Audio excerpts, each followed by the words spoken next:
चलते चलते महात्मा जी प्रेमी भाई बहनों थक गए। और जब थक गए तो शिष्यों से कहे कि बच्चा मैं थक गया हूं, कहीं उचित स्थान देख करके विश्राम कर लेते, विश्राम करके फिर हम आगे चलते। तो शिष्यों ने कहा हुजूर जो आपकी मर्जी। अब चलते रहे आगे आगे, गुरु महाराज पीछे पीछे, दोनों शिष्य चलते चलाते एक आम का पेड़ मिला, बड़ा सुंदर पेड़ मिला। प्रेमी भाई बहनों, महात्मा जी जाकर के उस पेड़ की छांव में बैठ गए और दोनों शिष्य भी उस पेड़ की छांव में जाकर के बैठ गए। तीनों लोग बैठ गए।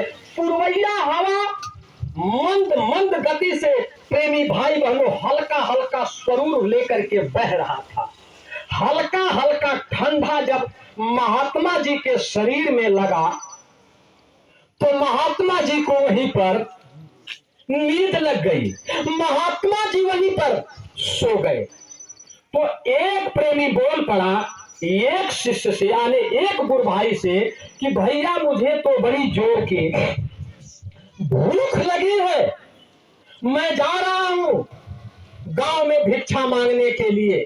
प्रेमी ने कहा, एक प्रेमी ने कहा भैया आप चले जाओगे भिक्षा मांगने के लिए, हो सके कि गुरु महाराज की नींद खुल जाएगी, तब हम क्या करेंगे।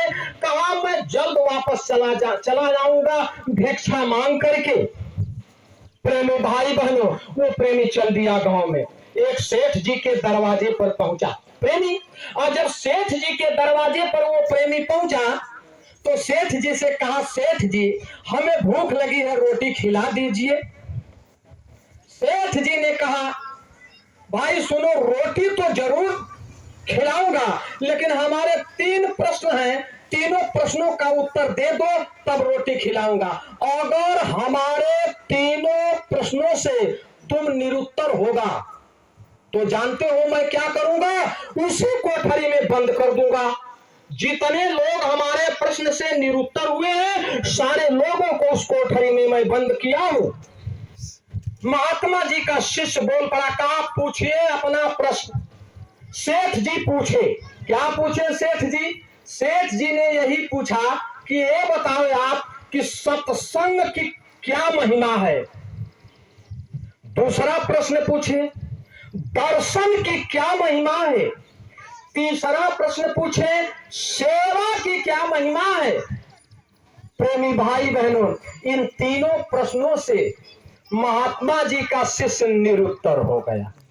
एक भी प्रश्न का उत्तर नहीं बता पाया। सेठ जी उस महात्मा जी के शिष्य को ले जाकर के उसी कोठरी में बंद कर दिए। और प्रेमी भाई बहनों 2-4 घंटा बीत गया और उधर जब गुरु महाराज की नींद खुली, एक प्रेमी से पूछ पड़े, बच्चा वो बच्चा कहाँ है। कहा सरकार आपको जो ही नींद लगी ते वही कह रहा था मुझे भूख लगी है, मैं जा रहा हूं भिक्षा मांगने के लिए। सरकार वो गांव में गया, अभी तक आया नहीं। महात्मा जी कुछ देरी तक इंतजार किए, जब नहीं आया तो महात्मा जी अपने आंखों को बंद करके देखा तो देख रहे हैं महात्मा जी की हमारा शिष्य तो सेठ जी के कोठरी में बंद है। और महात्मा जी क्या करते हैं, महात्मा जी और वो शिष्य, आगे आगे महात्मा जी और पीछे पीछे वो शिष्य, चलते चलाते सेठ जी के दरवाजा पर दोनों लोग पहुंचे। सेठ जी जब महात्मा जी को देखे हाथ जोड़े और कहे, आइए आइए महात्मन, आइए आइए, रोटी खाइए, पानी पीजिए। महात्मा जी ने कहा, नहीं सेठ जी, जब तक आपके प्रश्न का उत्तर नहीं बता दूंगा आज तब तक रोटी पानी नहीं खाऊंगा न पीऊंगा। आपका क्या प्रश्न है। तो सेठ जी ने कहा कि मेरा पहला प्रश्न है महात्मा जी कि सत्संग की क्या महिमा है। महात्मा जी ने कहा, करके दिखा दो या कह के सुना दो।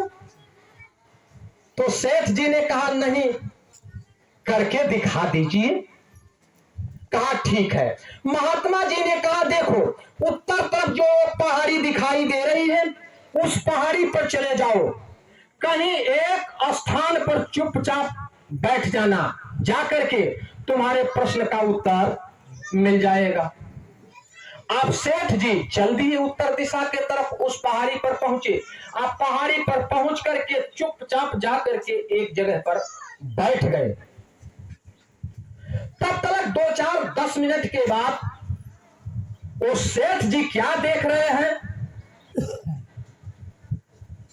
एक महात्मा आने सेठ जी क्या देख रहे हैं कि 2 आदमी आसमान मार्ग से उतरे और उतर करके वहां झाड़ू लगा करके साफ कर दिए। आप फिर उसी आसमान मार्ग से ऊपर चले गए।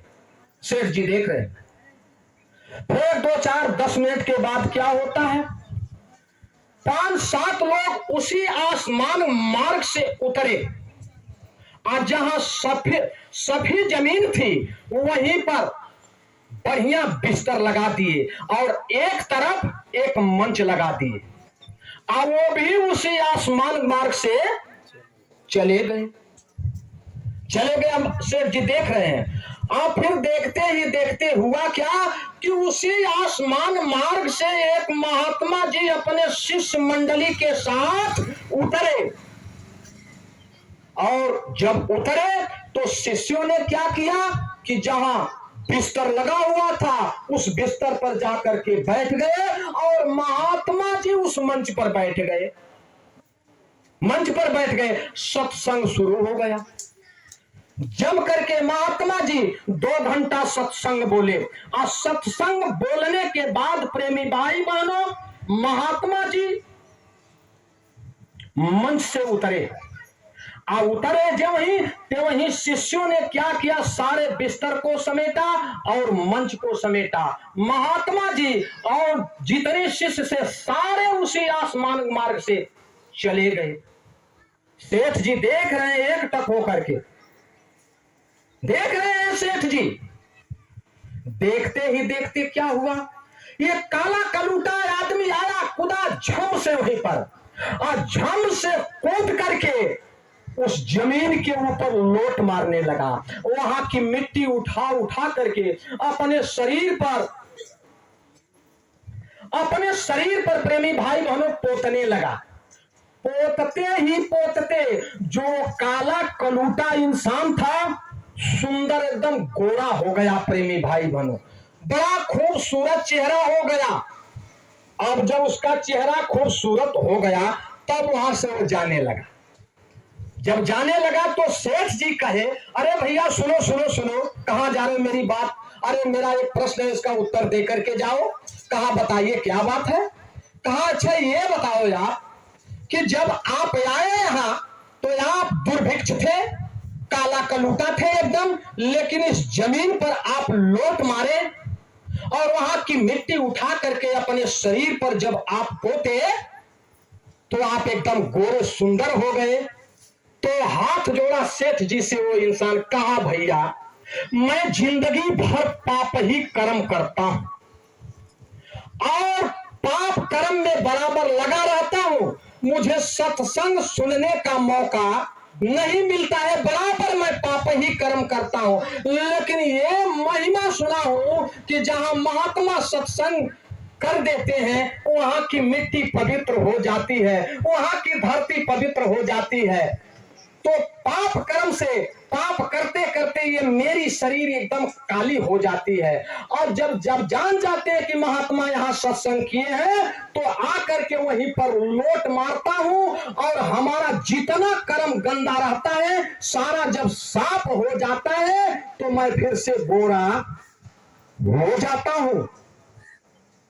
सेठ जी ने कहा इतनी बड़ी महिमा सत्संग की कि सत्संग हो गया, महात्मा जी चले गए, इतनी बड़ी महिमा की हाथ पर लोट मारने से इंसान का कर्म साफ हो जाता है, निष्कर्म हो जाता है इंसान।